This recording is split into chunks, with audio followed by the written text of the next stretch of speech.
In the quiet corners of history lie tales seldom told, forged by human resilience and defeat. This is one such story. The epic we now share traverses the river of time, revealing pivotal moments that change the world. Let us embark on this journey, returning to that ancient age forgotten yet still resonating in our present. Imagine a boy named Temujin, born upon the harsh Mongolian steppe. Constantly threatened by hostile tribes, he fought daily for survival. This is the tale of how that youth grew into Genghis Khan. He forged the largest land empire in history. At its zenith, the Mongol Empire covered 16% of the world's landmass, surpassing any previous empire. Today, we explore how Genghis Khan and the Mongol warriors achieved this miracle. They conquered vast territories, establishing an empire stretching from the Pacific to Eastern Europe. Stay tuned to discover the alliance system, military genius, and iron will that forged this legendary rise. We begin with Temujin's ascent. Tracing the origins of the Mongol Empire, we encounter Temujin. This youth would grow into the renowned Genghis Khan, born into a world rife with danger and betrayal. Not only did this child survive, but he forged the mightiest fighting force in history. The answer lay in his shrewd strategy, profound resilience, and a clear vision that would alter the world. Temujin's early years were shaped by the harsh realities of the steppe-born. Around 1162, his childhood was marked by hardship and struggle. The steppe was a place of fierce competition. Rival tribes waged constant warfare for power and resources. For the young Temujin, survival was a daily challenge. A pivotal turning point came at the age of 9. His father Yesugei was poisoned by a rival tribe, plunging the family into vulnerability. Following this tragedy, his father's allies deserted them, deeming it unnecessary to aid a widow and her young children. This betrayal forced Temujin, his mother, Hulun and his siblings, into the depths of destitution and exile. Throughout these trying years, Hulun played a pivotal role in Temujin's survival and development. A resilient and astute woman, she taught her children the skills of foraging and subsistence. Her influence on Temujin proved profound, imbuing him with an unyielding will and a deep appreciation for the value of loyalty. Life in exile was exceptionally harsh. The family subsisted on hunting small game and gathering wild fruits and roots, constantly threatened by rival tribes, including those of their own kin. Such hardship honed Temujin's survival skills and cultivated his ability to discern human nature and political situations. These qualities proved invaluable in his future campaigns. The most pivotal turning point in Temujin's youth came when he was captured as a slave by a hostile tribe. He demonstrated the cunning and resilience that would later define him, successfully escaping. This ordeal demonstrated his resilience and profoundly revealed the fragility of tribal society. As Temujin matured, he began forging alliances that became pivotal to his rise. The earliest and most crucial bond was with his childhood friend Temujin, who would later become both ally and adversary. This friendship taught Temujin the hardships of leadership and the true nature of loyalty. The tribulations of his youth nurtured within him a vision to unify the Mongol tribes. He witnessed firsthand the fragility and turmoil wrought by endless tribal warfare and betrayal. This experience cemented his conviction. Only through unity could the Mongol people attain greatness and tranquility. Temujin's early life served as a crucible, forging the extraordinary vision that would later define Genghis Khan. His wisdom on survival, loyalty, and leadership sprang from the heavy baptism of betrayal, hardship, and resilience. These formative experiences honed 3 defining abilities: the charisma to inspire loyalty, masterful tactical acumen, and a grand vision for unifying the Mongol people. Unifying the Mongol tribes was Temujin's first step. He began by securing the allegiance of smaller tribes. He understood that establishing a power base required not only military might, but also prudent alliances and diplomatic skill. Temujin began cultivating relationships with key tribal leaders, often cementing these bonds through marriage agreements. This not only strengthened his position, but also built a network of loyal supporters who would prove crucial in future conflicts. As Temujin's influence expanded, he encountered resistance from major tribal confederations. The Merkit and Tatars tribes, long-standing adversaries of Temujin's clan, posed the greatest threat. Temujin confronted these challenges head-on. A series of campaigns demonstrated his military prowess and command abilities. His tactics often employed the strategy of dividing forces, exploiting enemy weaknesses to achieve swift and precise victories. These triumphs enabled Temujin's territories to expand continuously further, demonstrating his military prowess and attracting more followers. Genghis Khan's most revolutionary concept was abandoning traditional tribal ties in favour of rewarding loyalty and ability. In a society where birth determined status, he pioneered a system valuing merit, loyalty, and contributions to the collective. This meritocracy enabled outstanding individuals from all strata to rise to prominence, forming a diverse and efficient leadership group. It also dismantled traditional tribal barriers, fostering greater allegiance to Genghis Khan's vision than to clan lineage. The pinnacle of Genghis Khan's unification efforts came at the Great Kurultai, tribal assembly. In 1206, people from diverse Mongol tribes gathered here to determine their future. At this historic moment, Genghis Khan was proclaimed Chinggis Khan. This title signified universal ruler. It represented not merely personal achievement, but marked the birth of a unified Mongol nation, poised to meet the world's challenges. Having consolidated his position, Genghis Khan initiated legal and social reforms to stabilize Mongol society. He promulgated the Yasa Code, a legal system regulating everything from military discipline to social conduct. These laws effectively reduced internal conflict, forging a more cohesive society. Genghis Khan also revolutionized the military by introducing a decimal organizational structure. Troops were organized into units of 10, 100, 1,000 and 10,000.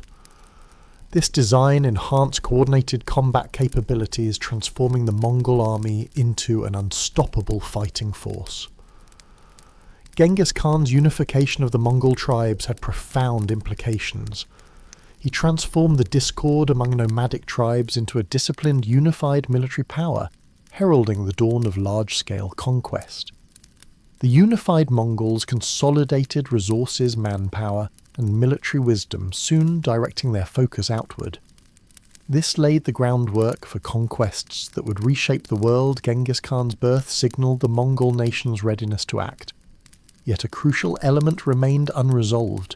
Under what title would Temujin alter his own destiny and that of his people? Genghis Khan was not merely a title. It was the cornerstone upon which an empire was built. In 1206, the Great Khan's Council convened upon the banks of the Onon River. This assembly of Mongol tribes became a pivotal turning point in history. Here Temujin, unifier of the tribes, was bestowed a title destined to be etched into the annals of time. Genghis Khan. The name Genghis Khan carries profound significance, often translated as Lord of the World. This title was no mere ornament. It signified Temujin's absolute authority over all Mongol tribes and his grand vision for world domination. The transition from Temujin to Genghis Khan was far more than a name change. It heralded the dawn of a new era for his people. Embracing his new title, Genghis Khan set about restructuring Mongol society. He implemented a merit-based reform, overturning the existing social structure. Birth no longer determined one's standing in life. Instead, ability, loyalty, and contributions to the collective became the core criteria for measuring worth. This meritocracy enabled talented individuals from any background to rise to prominence, thus forging a diverse and elite leadership group. Under Genghis Khan's rule, the military underwent a profound transformation. He implemented a decimal system organising troops into units of 10, 100, 1,000 and 10,000. This design significantly enhanced coordinated combat effectiveness, transforming the Mongol army into an invincible fighting force. The new system ensured rapid deployment and efficient command, becoming pivotal elements in Mongolia's future military triumphs. To consolidate his rule and establish a cross-tribal order, Genghis Khan formulated the comprehensive Yasa Code. This code encompassed diverse domains from military regulations to social conduct. It established judicial and governance frameworks, reducing internal conflict and fostering social cohesion. The Yasa Code became the pillar of Mongol administrative systems. As the empire expanded, its influence extended far beyond the steppe frontiers. Genghis Khan's leadership coalesced the fragmented Mongol tribes into a disciplined, unified force.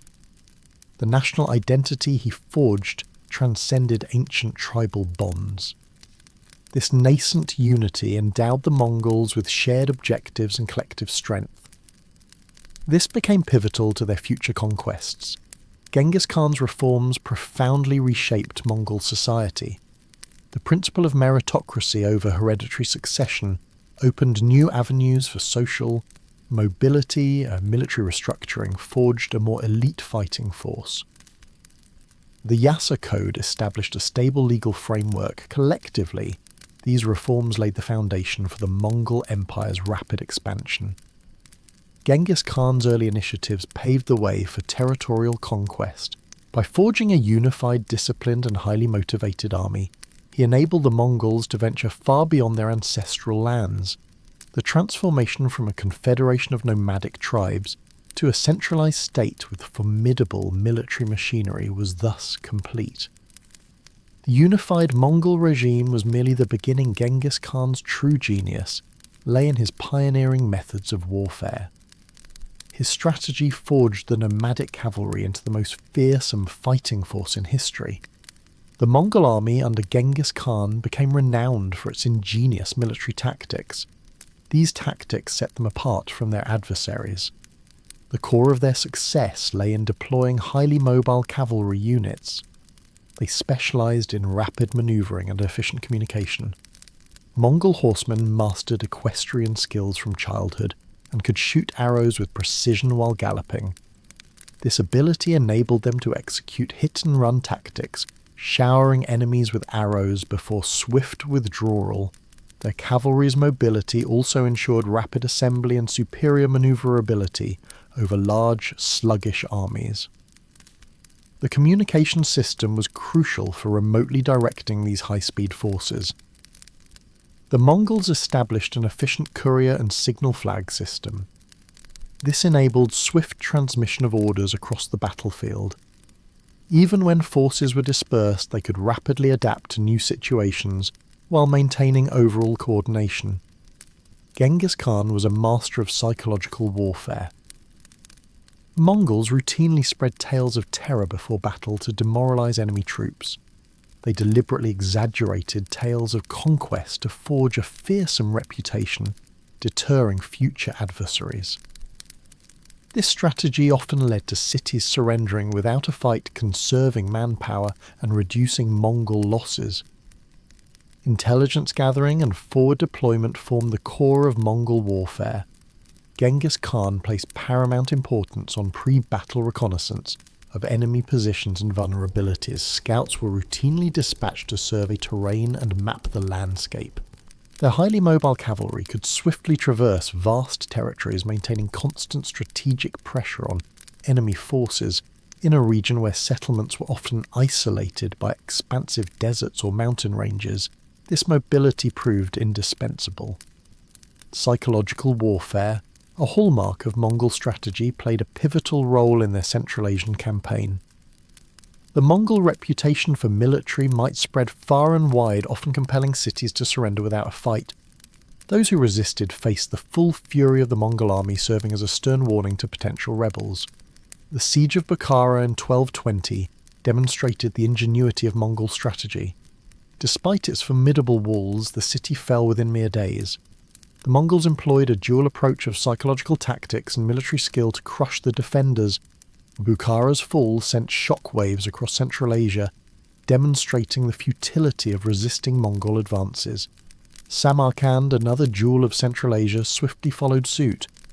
Its capture not only yielded immense wealth, but also provided the Mongols with highly skilled artisans and scholars. Genghis Khan, well aware of the value of knowledge and craftsmanship, frequently pardoned those possessing practical skills, integrating them into his expanding empire. As Mongol forces advanced deep into Central Asia's heartland, they encountered a melting pot of cultures and religions. Renowned for religious tolerance, Genghis Khan permitted conquered peoples to retain their faiths and customs. This policy both stabilised newly subjugated territories and facilitated the empire's assimilation of diverse ethnic groups. The conquest of Central Asia proved a turning point for the Mongol Empire, transforming them from formidable military power into a truly transcontinental superpower. By controlling trade routes such as the Silk Road, the Mongols dominated and profited from commerce between East and West. This economic power fueled the empire's continued expansion and consolidated its rule over vast territories. Samarkand, the jewel of Central Asia, was a city of legend. Its very name evoked images of exotic bazaars, magnificent palaces and streets said to be paved with gold. For centuries, this Silk Road hub had drawn merchants from east and west, where goods and ideas intermingled. Its strategic location and abundant wealth made it the foremost target for Genghis Khan's imperial ambitions. Yet Samarkand was no easy city to capture. Its defences were renowned throughout the land. The city walls were impregnable, while watchtowers pierced the sky, allowing garrison troops to spot approaching armies from miles away. The garrison, well equipped and rigorously trained, could withstand prolonged siege.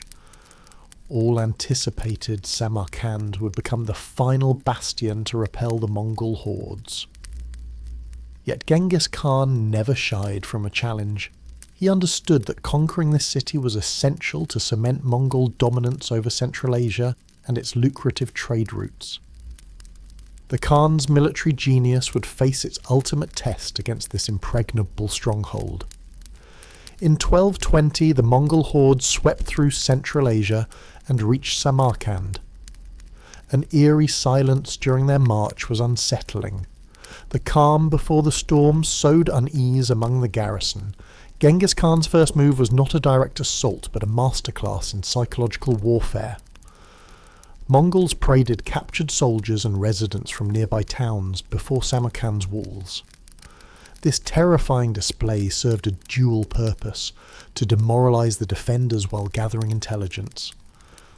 Interrogating prisoners within earshot of the walls yielded invaluable intelligence on Samarkand's fortifications and supplies. Genghis Khan then deployed a strategy proven effective in past sieges.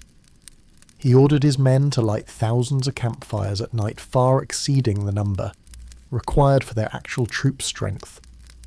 This simple ruse created the illusion of a vast army, further shattering the defenders' will to resist. When psychological pressure reached its zenith, the Mongols launched their assault. They combined traditional siege equipment with innovative tactics. Ballistae hurled massive stones at the walls, while Mongol engineers undermined the foundations. Archery fire was sustained, preventing defenders from effectively manning the ramparts. One of the Mongols' most potent tactics involved human shields. Captives were forced to walk ahead of Mongol soldiers, placing defenders in a dilemma: either shoot their own people or allow the enemy to advance unhindered. This brutal strategy often paralysed the defenders, enabling the Mongols to seize crucial positions.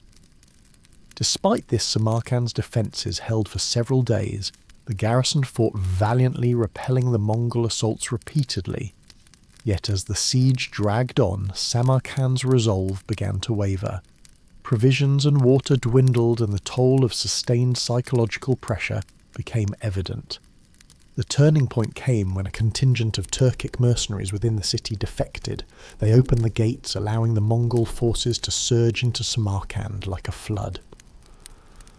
The defenders attempted to seal the breach, but amidst the chaos it was too late. The Mongol hordes swept through the once impregnable city like a torrent bursting its banks. For Genghis Khan, the capture of Samarkand represented far more than another conquest.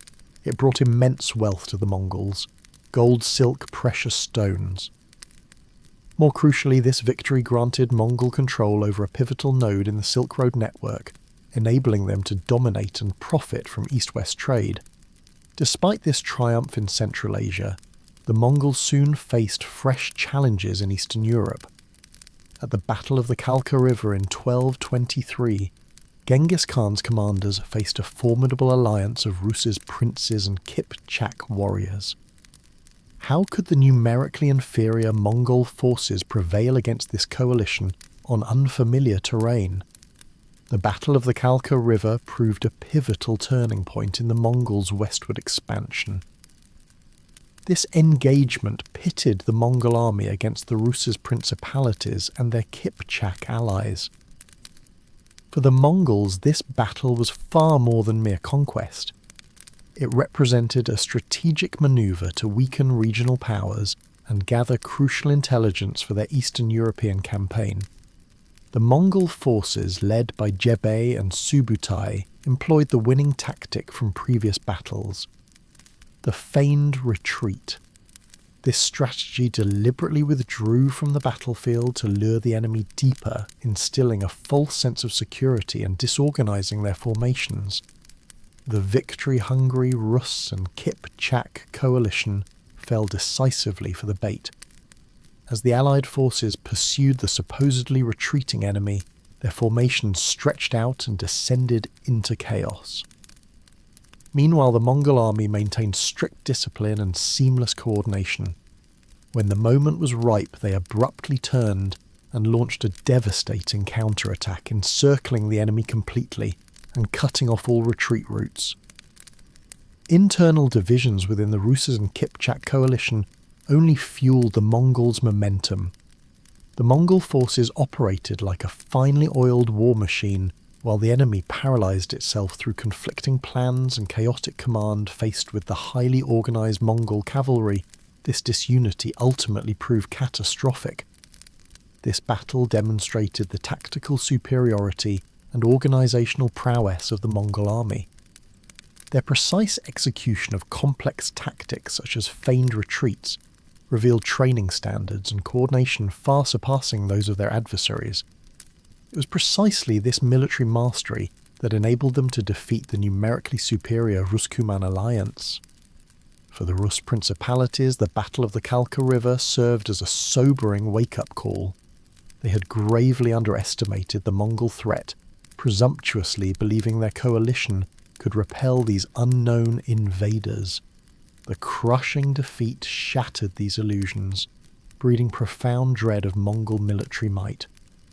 The outcome triggered a chain reaction. News of the Mongol victory swiftly spread, striking fear into the hearts of Eastern European rulers. This dread paved the way for future Mongol offensives. Faced with the spectre of invasion, many chose submission over resistance. Yet the Mongols did not pursue immediately after the Battle of the Kalka. They withdrew to Central Asia to consolidate their gains, granting the Rus principalities time to regroup and prepare. This respite proved fleeting. The lessons of the Kalka would guide Mongol conquests throughout the region. With the dust settled at the Kalka River, Genghis Khan's ambitions swelled further. His gaze turned towards Persia, a land bearing the legacy of ancient empires and boundless riches. This pivotal region, situated at the crossroads of the Silk Road, not only held immense wealth, but also controlled the lifeblood of East-West trade.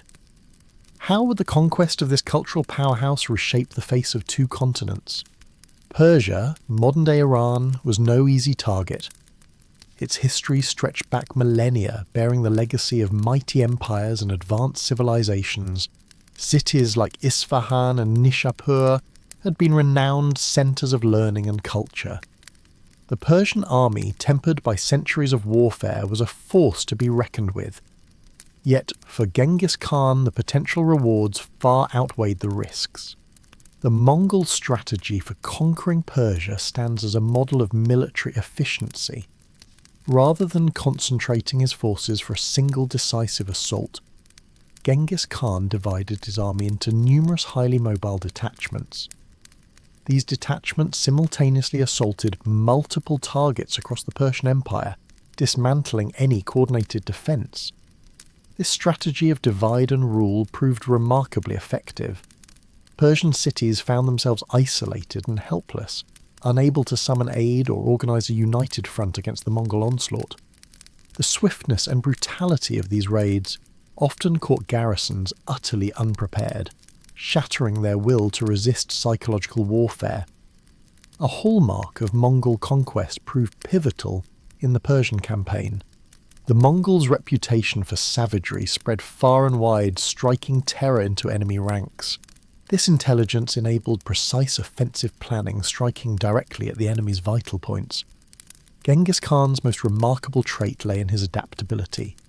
Faced with new challenges and adversaries, the Mongols swiftly assimilated novel tactics and technologies. For instance, during sieges, they assimilated and refined siege techniques from conquered peoples. Mastering siege equipment such as ballistae and battering rams they frequently employed captured engineers to operate these devices. Discipline was another hallmark of the Mongol army. Genghis Khan established a clear chain of command and stringent military regulations. Soldiers were organised into units of 10, 100, 1,000 and 10,000. Each level was commanded by officers selected through merit.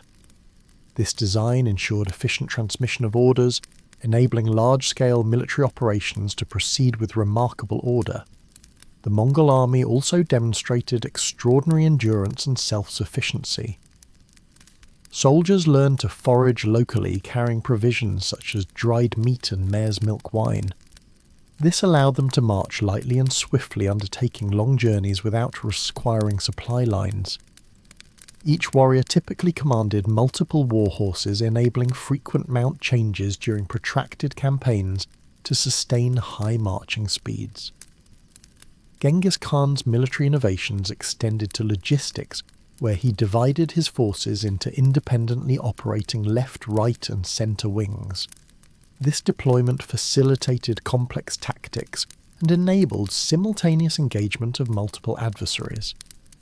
The Mongols also mastered feigned retreat tactics, luring overconfident enemies into ambushes by simulating withdrawal. The Western Shiraz, also known as the Tangut Empire, stood as a formidable neighbour controlling vital trade routes and precious resources.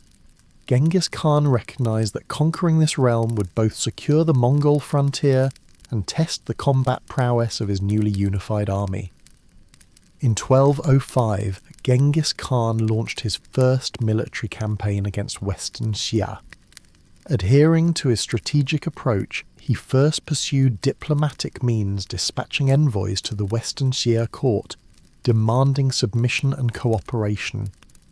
Yet the Tangut rulers, relying on their fortified cities and military strength, rejected the Mongol proposal. This refusal compelled Genghis Khan to resort to force. The campaign against Western Xia presented unique challenges to the Mongol forces. Unlike the open steppes where they excelled, the Tanguts had constructed a network of fortified cities and intricate hydraulic systems.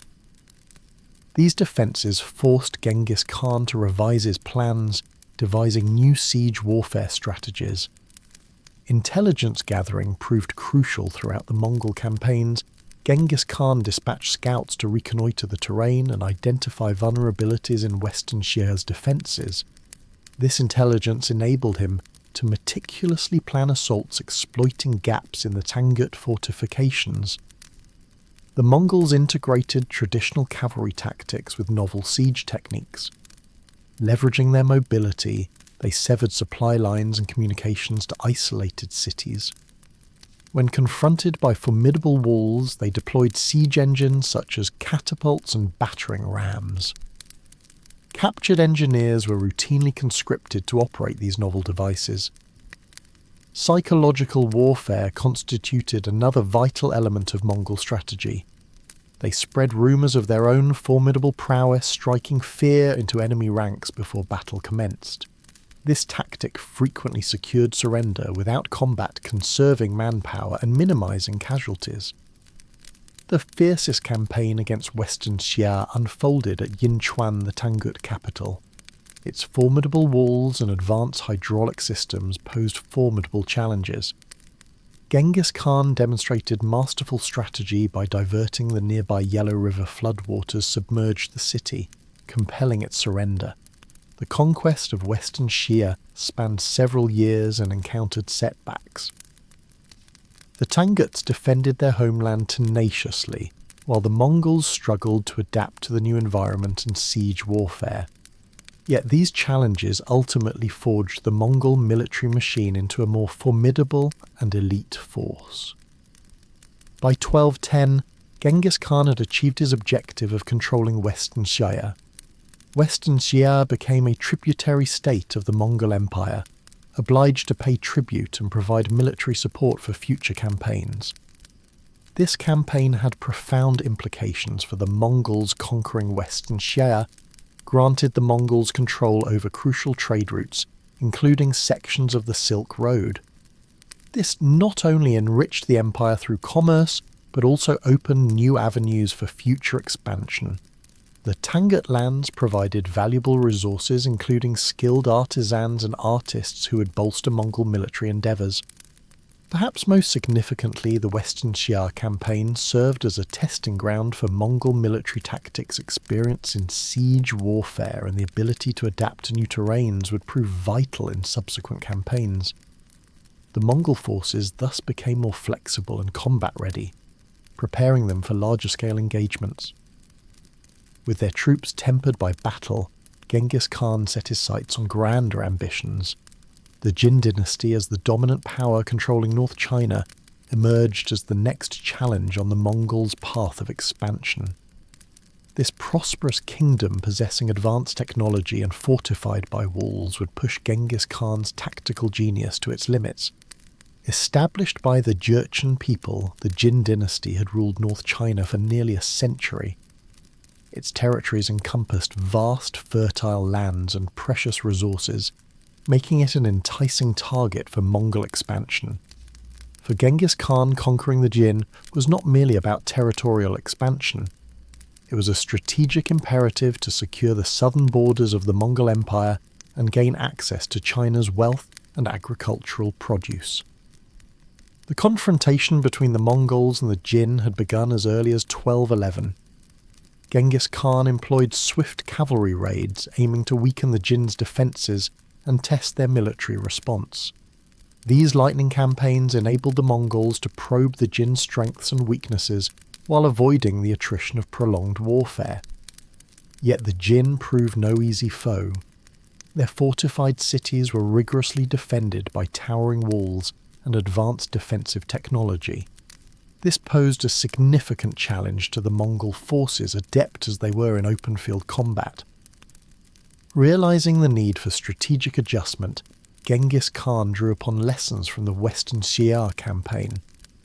The Mongols began refining their siege tactics. They augmented their arsenal with siege engines such as catapults and battering rams, often conscripting captive engineers to operate these devices. This enabled them to breach key Jin strongholds, effectively marking a crucial breakthrough in their military capabilities. Intelligence gathering occupied a central position in the Mongol strategy.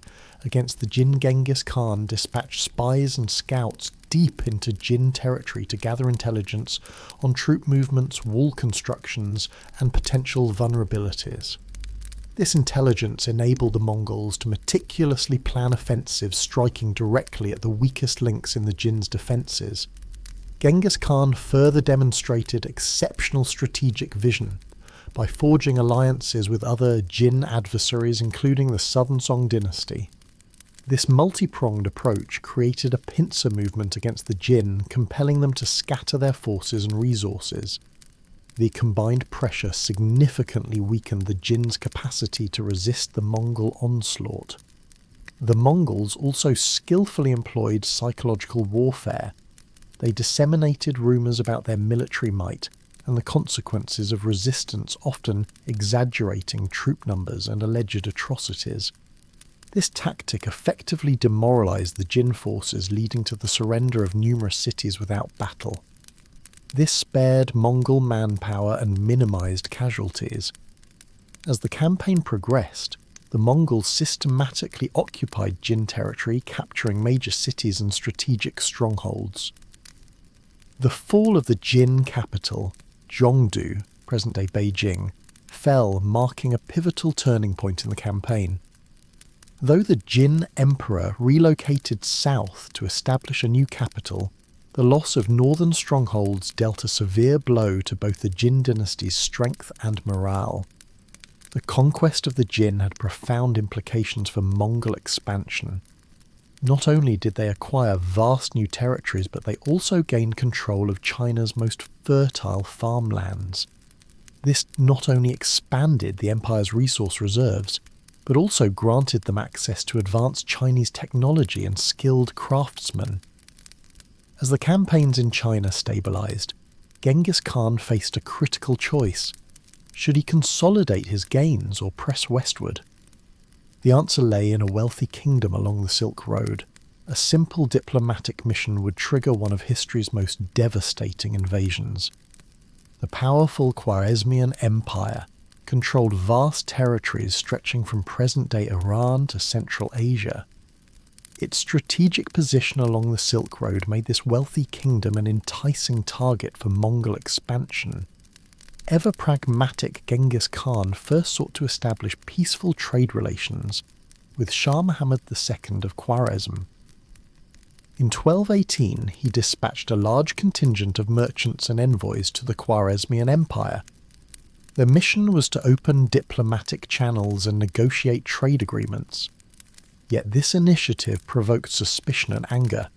The governor of Otrar, a crucial frontier town, accused the Mongol envoys of espionage and ordered their execution. This grave error would ultimately trigger one of history's most devastating military campaigns. Upon learning of the envoys' deaths, Genghis Khan flew into a rage. In Mongol culture, undermining diplomatic security was deemed an unforgivable crime. The Khan had no choice but to respond with force. He meticulously prepared for this swift and brutal invasion of the Khwarezmian Empire. The Mongol invasion commenced in 1219 with an army of approximately 200,000. Marching forth, Genghis Khan employed his renowned rapid cavalry tactics, enabling his forces to traverse vast distances and launch surprise attacks with unparalleled speed. Despite its vast territory and immense wealth, the Khwarezmian Empire proved ill-prepared to counter the Mongol onslaught. The Mongols' success hinged on their ability to adapt their tactics with remarkable flexibility. Unlike the open steppes of Mongolia or the walled cities of China, Khwarezm featured complex terrain crisscrossed by deserts, mountains, and river valleys.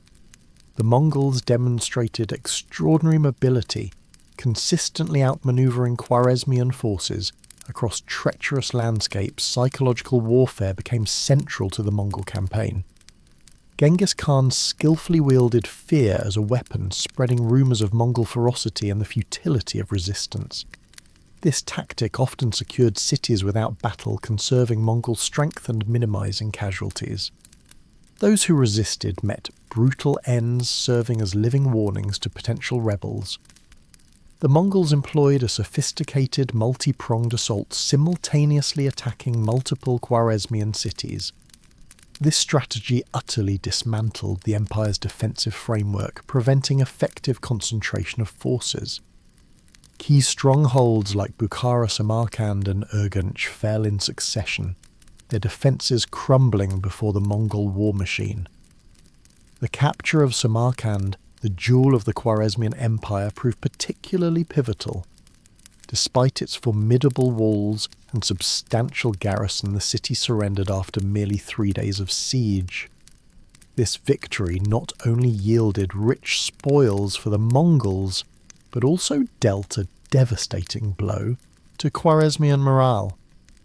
As the Mongol forces advanced, Shah Muhammad II of Khwarezm abandoned his subjects and army fleeing westward. This cowardly act further eroded military resolve, causing organised resistance to collapse swiftly. Genghis Khan resolved to make the Shah an example, pursuing him relentlessly as he fled across the empire's territories. Though Muhammad ultimately reached exile on a small island in the Caspian Sea, his flight signified the true end of the Khwarezmian Empire. The vast expanse of Central Asia, stretching from the Caspian Sea to China's borders, held immense strategic significance. For centuries it had served as a crucible where cultures, religions and trade routes converged. The renowned Silk Road linking east and west traversed its bustling cities and sand-swept steppes. This made Central Asia not only a coveted conquest but also a pivotal hub, controlling the flow of goods and ideas across the known world. Genghis Khan recognised the region's strategic value. By controlling Central Asia, he could not only expand his empire's borders, but also monopolise lucrative trade routes. Cities like Bukhara, Samarkand and Merv were not merely commercial centres, but temples of knowledge and technology. These treasures proved crucial to the Mongols' expansionist rule. The Mongol strategy for conquering Central Asia was multifaceted.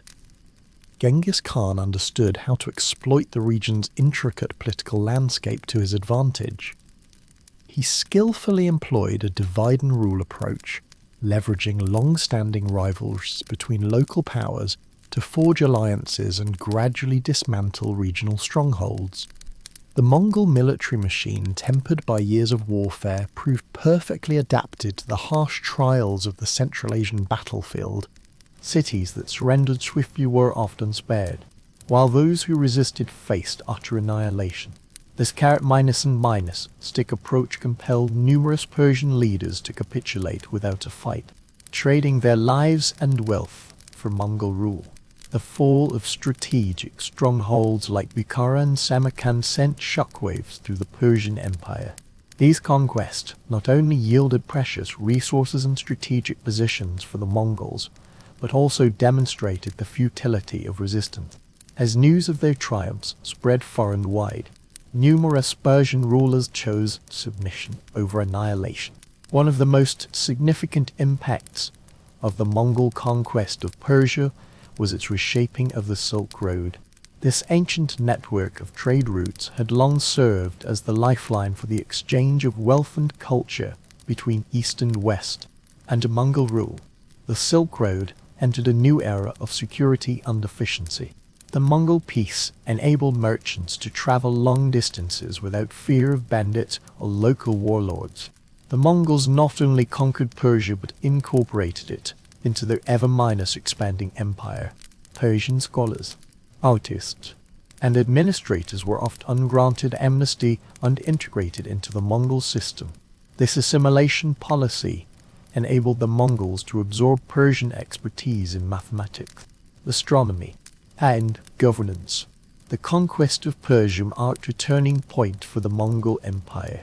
It transformed the Mongols from formidable military power into a truly global force, serving as a bridge between East and West. Control over the Silk Road granted the Mongols fresh economic influence, empowering them to shape the global trade landscape. The Yasa Code, the legal compendium of the Mongol Empire, was formulated as the empire spanned two continents. Genghis Khan faced immense challenges. How to govern such a vast and diverse domain? His solution became legendary, reshaping the social fabric of Mongolia and resonating through history. The Yasa, as a comprehensive legal code, became the cornerstone of Mongol governance, forging the confederation of nomadic tribes into a unified empire. The Yasa was not merely a collection of legal statutes, it was a unifying force, designed to bring order and stability to the rapidly expanding Mongol territories. Genghis Khan understood that military conquest alone could not establish a lasting empire. He required a system capable of uniting people of diverse cultures, religions, and traditions under a unified legal framework. This code encompassed an extraordinary breadth of regulations, from military discipline to social conduct. It established clear guidelines for criminal punishment, administrative governance, and even personal behavior. The Yosa's singularity lay in its universal applicability, binding every subject from the lowest soldier to the highest commander.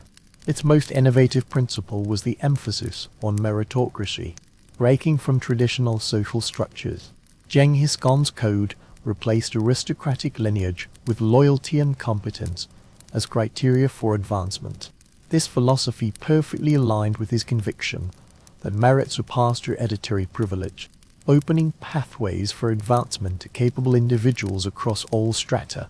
The Yosa Code was renowned for its severe punishments for treason and betrayal.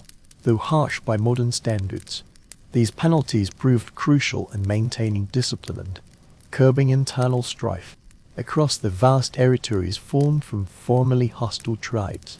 Swift and severe punishments served as a formidable deterrent against rebellion and betrayal by ensuring equitable treatment and stable laws throughout the empire. The Yosa Code proved indispensable in forging the loyalty of Mongol warriors and subjects alike. They fostered predictability and a sense of justice, qualities conspicuously absent in other empires of the era. This stability proved essential for governing such vast territories. The influence of the YLU Code extended far beyond the realm of law enforcement. It shaped the entire administrative framework of the Mongol Empire. The code established clear guidelines for government taxation and military organization. This standardized system enabled the Mongols to efficiently administer territories stretching from China to Persia. The most enduring impact of the YLU Code lay in its facilitation of a unified, law-abiding social order within the Mongol Empire. By imposing a uniform legal code upon all subjects, regardless of ethnicity or cultural background, it effectively eroded the barriers between the conquered peoples and their Mongol rulers. The code's influence persisted beyond Genghis Khan's death. Successive rulers continually revised the Yosa, ensuring its principles remained central to Mongol governance for generations. Even after the empire's dissolution, numerous regions continued to build their legal systems upon the foundations laid by the Yosa. Administrative governance of the Mongol Empire. Genghis Khan's empire spanned vast territories encompassing diverse cultures, languages, and religious systems. This diversity presented unique challenges to administrative management. How could such an expansive and complex domain be effectively governed through a single system? The core strength of Mongol governance lay in its flexibility. Genghis Khan adopted a decentralized model, permitting local leaders to retain partial autonomy, provided they remained loyal to the Mongols and paid tribute. This strategy effectively minimized resistance and sustained imperial stability. Local customs and traditions were largely respected, reducing the risk of revolt while fostering a sense of continuity among the conquered peoples. Concurrently, Genghis Khan established a clear chain of command within both military and administrative structures. This design ensured efficient oversight and coordination across the vast territories. Orders were transmitted swiftly and precisely, enabling the Mongols to respond rapidly to threats or opportunities in any corner of their expansive domain. The most innovative aspect of the Mongol administrative system was its emphasis on meritocracy. Genghis Khan rejected hereditary privilege, appointing individuals based solely on ability regardless of background. This enabled talented individuals across the empire to rise to key positions, infusing the Mongol regime with fresh perspectives and expertise.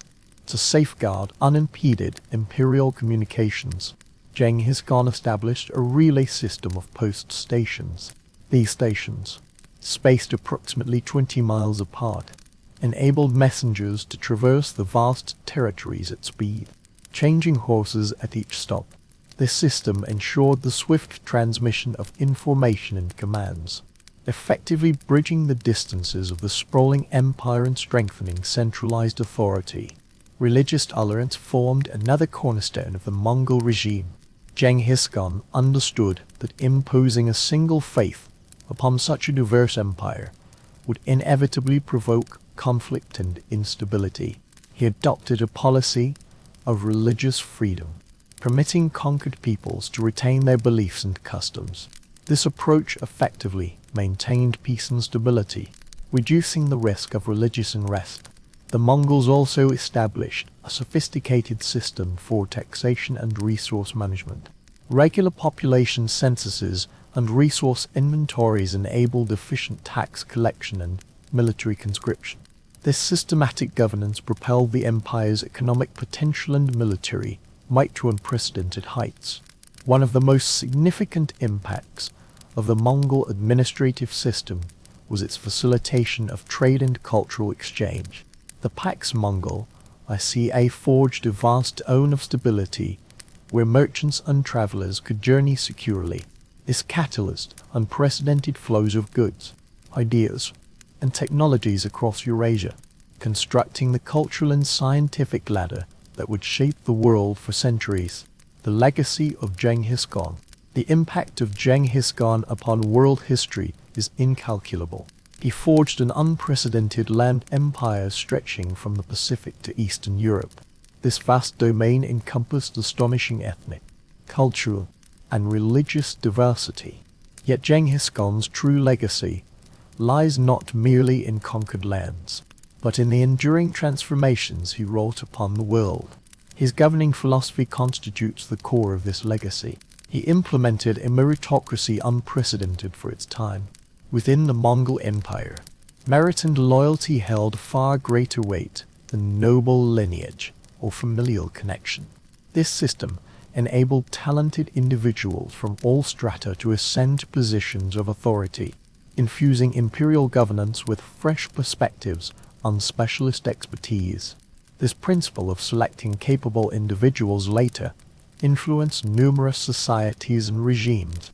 Religious tolerance stood as another hallmark of Genghis Khan's rule. In an era rife with religious persecution, the Mongol Empire distinguished itself through its policy of religious freedom. Genghis Khan understood that imposing a single faith upon such a diverse empire would inevitably provoke conflict and instability. Instead, he permitted conquered peoples to retain their beliefs and customs. This approach preserved internal peace and stability, setting a model of religious tolerance for future rulers. The Yasa Code, Genghis Khan's legal system, became the cohesive force maintaining order and stability across the vast Mongol territories. From the lowest minus-ranking soldier to the highest minus-ranking commander, all subjects of the empire were equally subject to this law. The Yasa Code emphasized equitable treatment and stable regulation, fostering a sense of loyalty among Mongol subjects and creating an atmosphere of predictability and fairness rarely seen in other empires of the time. Many of its principles continued to influence legal systems across nations long after the Mongol Empire's demise. Perhaps the most enduring impact of Genghis Khan's rule lay in the creation of the Mongolian peace. This era of relative stability spanning Eurasia propelled trade and cultural exchange to unprecedented heights. The Silk Road, an ancient conduit for goods and ideas between East and West, flourished under Mongol protection. Merchants traversed vast territories in safety, while thriving commerce facilitated the exchange of technologies and novel concepts. The peace of Genghis extended far beyond commerce. It catalyzed unparalleled exchanges of ideas, scientific knowledge, and cultural practices. Chinese innovations such as gunpowder and printing spread westward, while crops like carrots and apples traveled east. This fusion of ideas and technology propelled advancements across fields from astronomy to medicine. Yet Genghis Khan's legacy remains contentious. Mongol conquests were often accompanied by brutal acts, resulting in widespread destruction and loss of life. Many cities resisting Mongol rule were razed to the ground, with entire populations sometimes massacred to set an example.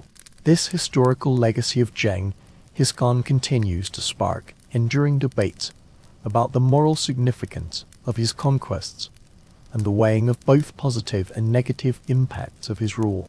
The death of Genghis Khan and the struggle for succession. As Genghis Khan's life drew to a close, a new chapter in Mongol history was about to unfold. The great Khan's death in 1227 set in motion a series of events that would test the foundations of the empire he had built. Having lost their legendary leader, how would the Mongols maintain power and continue their conquest?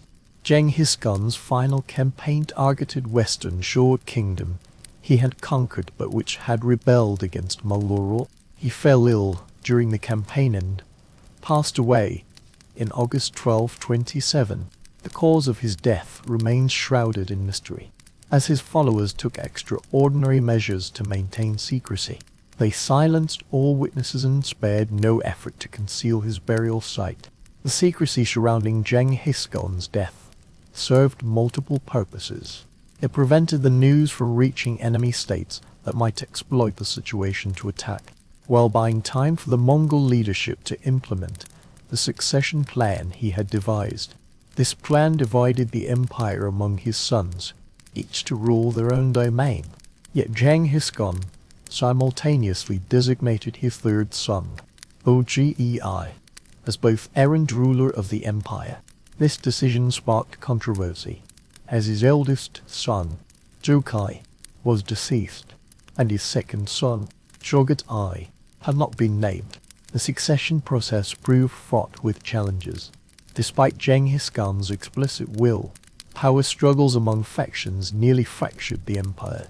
Some factions supported Ogei, while others championed his youngest son Tului, who controlled the Mongol heartland. The Khan's family played a pivotal role in navigating this turbulent period. His wife, Borti, who had been by his side since before his rise to power, wielded her influence to bolster Ogei's claim to succession. The backing of Genghis Khan's brothers and other senior Mongol leaders was equally vital in maintaining stability during the upheaval. It took 2 years after Genghis Khan's death for the succession to be definitively settled. In 1229, at the Grand Assembly known as the Qurultai, Ogei was formally invested as the new Great Khan. This event marked a turning point in Mongol history, demonstrating the empire's resilience to withstand the shock of its founder's demise and continue functioning under new leadership. The succession system established by Genghis Khan set a precedent for future power transitions within the Mongol Empire. Though it could not entirely prevent conflict, it established a framework for resolving disputes and preserving imperial unity. The system's influence on Mongol politics endured for generations. The Mongol Empire, after Genghis Khan's death, as Genghis Khan's third son and designated heir, Ogei, and bore the weighty responsibility of maintaining unity across the vast Mongol domains. The empire stretched from the Pacific to Eastern Europe, encompassing diverse cultures, languages, and religious systems. Ogei's challenge lay in sustaining this vast domain while continuing the expansionist momentum of his father's reign. His first major decision was to establish a permanent capital for the empire. He selected Kirkuk in the Mongolian heartland as the new capital. This represented a profound transformation for a traditionally nomadic people. The establishment of a fixed capital signaled the empire's transition from a purely nomadic existence to a settled administrative system. Kirkuk became a symbol of Mongol power and a hub for trade and diplomacy. The city attracted merchants, artists, and envoys from across Eurasia, fostering cultural exchange and economic growth. Its cosmopolitan atmosphere mirrored the very essence of the Mongol Empire's diversity, whilst focusing on building a centralized administrative system. Ogei did not neglect military expansion. He continued his forefathers' policy of conquest, launching campaigns into Eastern Europe and ultimately securing control over the southern Jin dynasty in China. These military victories cemented the Mongols' reputation as an unstoppable force, granting the empire valuable new territories and resources to govern its vast territories effectively. OGED I implemented a series of administrative reform. He divided the empire into several administrative regions overseen by appointed governors. This system enabled more efficient governance, tax collection across the diverse territories under Mongol control. OGE I also maintained and expanded the postal relay system established by Genghis Khan. This communication network was crucial for controlling the empire's frontiers, ensuring the swift transmission of military orders and intelligence. The institution pivotal to maintaining unity among Genghis Khan's descendants was the Qurulta, a Great Council. These assemblies brought Mongol leaders together for collective decision-making, preventing the Khagan from monopolizing power. The Qurulta I played a central role in mediating disputes and preserving imperial unity. During OGEI's reign, the Yasa Code established by Genghis Khan underwent continuous refinement. This legal framework governed the empire, effectively maintaining order and stability despite the diversity of Mongol territories. Following Genghis Khan's demise, cultural and technological exchange entered a pivotal phase. The Pax Mongol ICA facilitated renewed flows of goods, ideas, and populations across Eurasia. The sharing and fusion of knowledge across the empire spurred breakthroughs in astronomy, medicine, cartography, and other fields. Under OGEI Khan, the Mongol postal system flourished, not only facilitating official communications, but also accelerating trade and cultural exchange. A network of postal roads traversing the empire's vast territories tightly connected distant regions, further consolidating Mongol rule over its expansive lands. Despite these remarkable achievements, the period following Genghis Khan's death faced severe challenges. Power struggles among imperial branches threatened the empire's unity, while upholding the Great Khan's authority. OGEI Khan navigated intricate family politics, impact on global trade, culture, and warfare. The Mongol Empire's shaping of global trade networks laid early foundations for today's interconnected world. The Silk Road's revival provided merchants with stable, secure environments, paving the way for modern international trade systems. The concept of free and secure trade routes continues to influence international economic cooperation models. The meritocratic system championed by the Mongols resonates in contemporary societies. Genghis Khan's prioritization of ability and loyalty over noble lineage established the foundation for systems rewarding merit rather than social class. The merit-based promotion mechanisms found in modern governments form the bedrock of numerous successful institutions. The Mongolian postal system stands as the prototype of modern communication networks. Its efficient architecture inspired global postal systems, propelling the development of communication structures that underpin today's interconnected world. The policy of religious tolerance under Mongol rule established an early model for multicultural governance, its spirit retaining profound relevance in contemporary society. The Mongols' policy of permitting conquered peoples to retain their religious beliefs fostered social stability and unity, setting a benchmark for modern society's pursuit of religious freedom and inclusivity.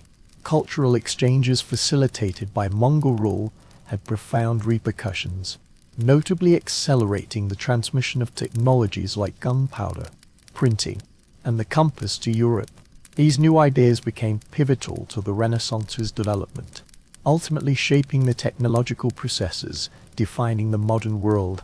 Mongol military strategy emphasized speed, adaptability, and psychological tactics, remaining a model for contemporary military studies. Concepts such as rapid deployment and precision strikes demonstrate the enduring influence of Mongol warfare principles, whose military philosophy retains profound relevance today. The Mongol Empire's approach to connecting distant lands through trade, cultural exchange, and administrative practices laid the foundations for our interconnected global society. Its emphasis on innovative concepts in transportation, trade, and governance continues to profoundly shape modern civilization, from international commerce to social structures valuing diversity and skill. This chapter of history is slowly merging into the tranquil river of time. Certain mysteries remain unsolved, while certain truths continue to shape our world. Together we traverse the river of history, drawing wisdom from its depths. If you weave this understanding into your daily life, the echoes of history shall never fade. Thank you for listening. Until we meet again, may the past remain vivid in your heart.